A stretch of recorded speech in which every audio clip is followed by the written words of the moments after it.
friends, welcome back. Today we're going to be making our favorite freshly ground daily bread. This is a continuation of our series where we're making several different types of freshly ground bread. I've been spending the past several months learning all about grinding my own flour and using it in our daily recipes and things, and now I'm going to share that with y'all, and I'm really excited to do so. The health benefits have been huge, and I'm really excited to pass that along.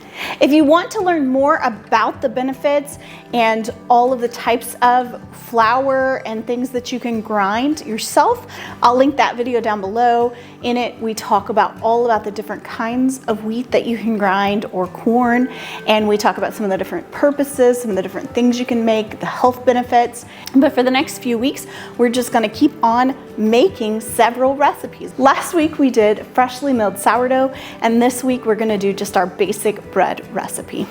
If you're new to milling your own flour, I highly recommend the Essential Guide to Home Ground Flour book. This is by Sue Becker, and it is a game changer. She walks you through step by step all of the information you need and has some amazing recipes and makes it so simple. This recipe for our daily bread comes from Sue Becker's book. I am using a mock mill 200 to mill my grain, but you can do a hand mill, you can do whatever you want. As I talked about in my earlier video, this is just what we really invested in because it's really quick and it does nice fine grain. But before I was just using the KitchenAid attachment that I had laying around, and it worked fine. This one's just much faster, so it's much more feasible for me to be doing this on a daily basis like we have been. And it was worth the investment for us because it makes it to where it's easy for me to fit into our daily routine. So this mock mill 200, I absolutely love. But there are a ton of really good, really reliable grain mills that are not as expensive as this, so do your research. I know that even on Sue Becker's site, she has some recommendations for some hand mills that are good and all sorts of things. But the first thing we want to do for our freshly milled bread is we are going to want to mill our grains. Now we're using hard white wheat for this. You do want to use a hard type of wheat when you're making something like yeast bread because it has the structure that will rise. If you use a soft wheat or a spelt, it's not going to rise. You're going to get kind of a flat bread. So you want to use a hard wheat. You can use hard red. We also really love einkorn. That's another kind of hard wheat. The thing that we have noticed when making this with einkorn is that it doesn't rise quite as much. Now it's not super dense and disgusting. We love the flavor of it. It just doesn't get quite as poofy as with the hard white wheat. I'd love, if you mill your own grain, I would love to hear your favorite grains and why and what you love to do with them. But hard white wheat, and I find because this is what we make our daily bread out of, this is the one I buy in bulk. And if you've seen our As Your Standard hauls, I will buy this by the 50-pound bag, and I store it in those white tubs with the gamma lids, five gallon white tubs with gamma lids. And then I bring a gallon of it in at a time so that I can scoop it out and use it on a daily basis. All of those containers and the wheat berries I get from As Your Standard. There's several places you can get them. But I find that Azure has some really good prices on those and has really good quality grains. And it's an easy thing. We get a drop once a month anyway, so I just add those wheat berries into my order. So this recipe calls for 4.5 cups of ground flour. To get 4.5 cups of ground flour, typically it's about 3 cups of wheat berries. Now, a lot of recipes you'll see measure by grams because when you grind flour, the air gets inside of it, and so it's not always the same measurement up and down. So it's a little more precise, but you don't have to be super duper precise with this. Some of it is just kind of eyeballing when it's moist enough and when it's too dry and kind of ebbing and flowing there. But really the only way to learn that is by trial and error and making this a bunch and seeing how it really works out for you. So just an easy way to get started is knowing that the 4.5 cups is going to be 3 cups of wheat berries. So with this, I'm going to pull the lid off. I'm going to start my grain mill and pour my wheat berries in.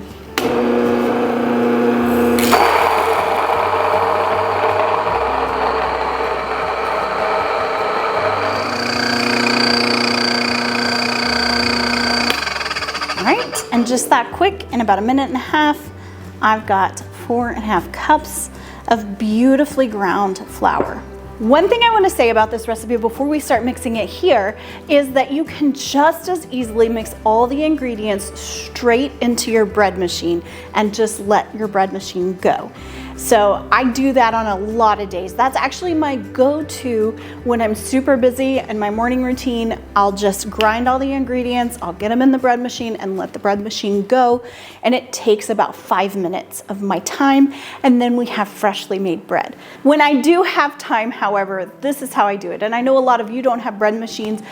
If you're planning on making bread, making a really huge part of your daily routine, and you really are convicted on the health benefits of this freshly ground flour, I would highly, highly recommend investing in a nice bread machine and a good grain mill that is going to grind mill finely and quickly. It really will return on your investment. I say that not as a mock mill affiliate at all, just as someone who has seen the benefits. And I know for us, super duper busy as we are, it really makes life easier if I can work something in. I can do that for my family. I can take 5 minutes every day. Do I have 2 hours every day to sit and do this whole process? Not necessarily. Some days I do, and some days it's great, and I love sitting and the process of it, and it's relaxing. But on those days I don't, especially in the spring during garden season, when we're homeschooling, all of these things going on, it's really wonderful to be able to just dump it in the bread machine. And I will link down below the bread machine I have, but again, there's tons and tons of different types of bread machines, different types of grain mills.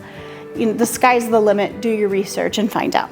All right, so we're gonna take a bowl, and the first thing we're gonna do is we're gonna add 1/3 cup of olive oil, 1/3 cup of honey,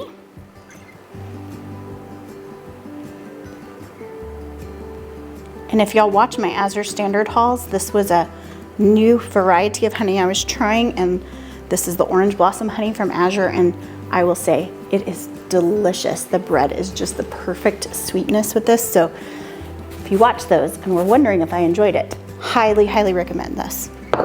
2 teaspoons of salt,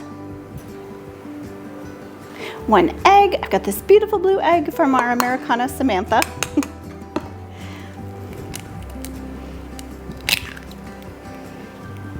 I'm just gonna break it up a little bit before I put it in there. This is lecithin powder, and I'm gonna add some lecithin powder. And what lecithin powder does, it's an optional thing. You do not have to put this in there, but what it does is it makes the bread a little softer. You can also use rice bran for this. So I'm gonna put 1 tablespoon of lecithin powder. And then another optional ingredient, if you're super sensitive to gluten, you don't have to add this.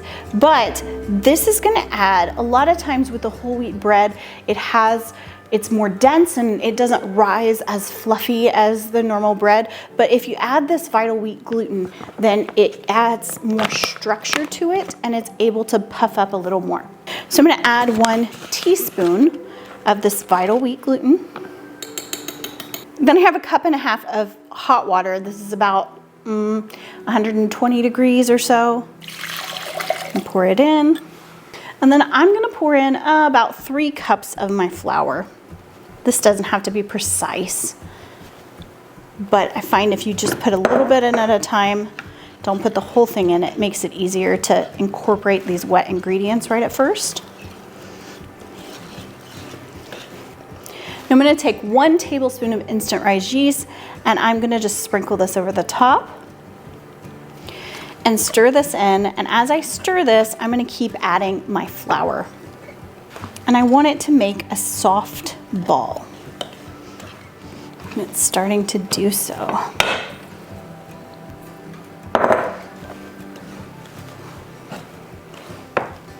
All right, now this is turning into soft ball form. And what I'm gonna do now is I'm gonna knead this for 5 to 6 minutes. Now, you can absolutely 100% use your stand mixer for this and step away, but If I have the time to sit and knead, I find it really relaxing to do so. And like I said in one of my previous videos, one of the things I was learning when I was researching old bread making techniques and things is that one of the traditions that women had a long time ago when they were making their bread is that they would use this time of kneading to really be purposeful about being thankful for each and every member of their family and all of their friends, and to say individual prayers for each and every one of them. And I just thought that was so special and so precious. So when I do have the time to sit and actually engage in this long form bread making process rather than just sticking it in the bread maker, I really love to do that. And during this time, if you need to add a little bit more flour because it's too sticky, you're welcome to, or you can put a little bit of olive oil on your hands to just make it not quite so sticky. And what you want is for this dough to become really smooth and elastic. All right, this has been kneaded, it's nice and smooth. Those elastic gluten strands are starting to form. So now I'm all done. I'm now going to take a wet towel and I'm going to cover this up. That just helps lock in some of that moisture, and I'm going to set it in a warm place for about an hour or until it's doubled in size. Now it's winter time here, so where normally in the summer I would set this out on the counter, I'm going to stick it in my oven on the bread proof setting because that'll keep it a little warmer. The cold won't necessarily stop it from rising, it'll just rise a lot slower. You could stick yours on top of the fridge if you want. I can't stick mine on the fridge because I have cabinets up here, but a lot of people do that because the fridge gets really warm on top. Some people will stick theirs in the microwave, not necessarily to warm it, but just to keep it draft free. So anywhere you can stick it that's warm and draft free, it'll rise. So I will see you back here when it has doubled in size in about an hour. All right, the dough has risen for about an hour and it's about doubled in size. So now we're gonna take it out, and I'm just gonna take this bread knife and I'm gonna cut it in half. And I have 2 loaf pans, this recipe makes 2, and I'm just gonna set it down into the loaf pans. Just like this. Then we're gonna set it out of the way for 45 more minutes in a warm place. I'm gonna put mine back in my oven on the bread proof setting, but like I said earlier, you can put this anywhere where it's warm and draft free and it'll rise. So I'll see you back here in 45 minutes. All right, look how beautifully these have risen. They look great. Now it's time to put them in the oven. We're going to put these in the oven at 350 degrees for 25 to 30 minutes. Now, the foolproof way to check these and see if they're done is to put a thermometer in them, and that instant read thermometer will need to read 190 degrees. When it does, the inside of the bread is just perfect. So I'll see you back here when we pull these out of the oven. All right, these loaves of bread are all done. Look how beautiful they turned out, and they smell delicious. And I know firsthand they taste delicious. One thing that you'll notice when you start eating this freshly ground flour is that it's so much more flavorful, the bread loaves.